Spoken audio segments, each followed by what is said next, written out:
Satyabama Institute of Science and Technology, Chennai and Sriperumbudur. Chennai போரூரில் doctor M S. Swaminathan ஈரநில பசுமை பூங்கா, கோயம்பேடு மொத்த விற்பனை அங்காடி வளாகம் மற்றும் சாத்தாங்காடு இரும்பு மற்றும் எஃகு சந்தை வளாகத்தில் மேற்கொள்ளப்படும் மேம்பாட்டு பணிகளை திறந்து வைத்த முதலமைச்சர் மு க ஸ்டாலின் 70 கோடி 70 லட்சம் ரூபாய் மதிப்பீட்டில் 10 புதிய பணிகளை அடிக்கல் நாட்டியும் துவங்கி வைக்கிறார். அது தொடர்பான நேரலை காட்சிகளை பார்த்து வருகிறோம். இது குறித்த மேலும் விவரங்களுக்காக இணைகிறார் எம்முடைய செய்தியாளர் பாரி கார்த்திக். கூடுதல் விவரங்களை வழங்கலாம். வணக்கம். தமிழ்நாடு முதலமைச்சர் திரு மு க ஸ்டாலின் அவர்கள் தற்போது தலைமைச் செயலகத்திலிருந்து வீட்டு வசதி மற்றும் நகர்ப்புற வளர்ச்சித்துறையின் கீழ் சென்னை பெருநகர் வளர்ச்சி குழுமம் சார்பில் 39 கோடியே 75 லட்சம் ரூபாய் செலவில் போரூரில் டாக்டர் எம்.எஸ். சாமிநாதன்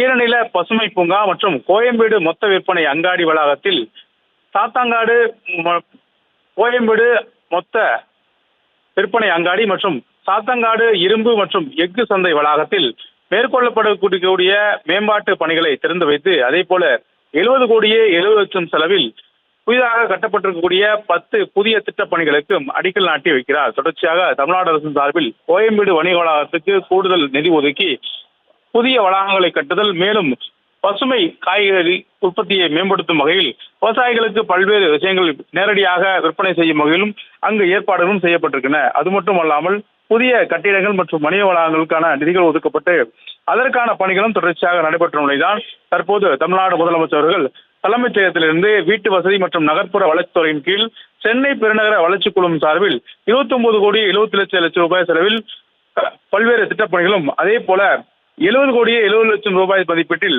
10 புதிய திட்டப் பணிகளுக்கும் அடிக்கல் நாட்டி வருகிறார்.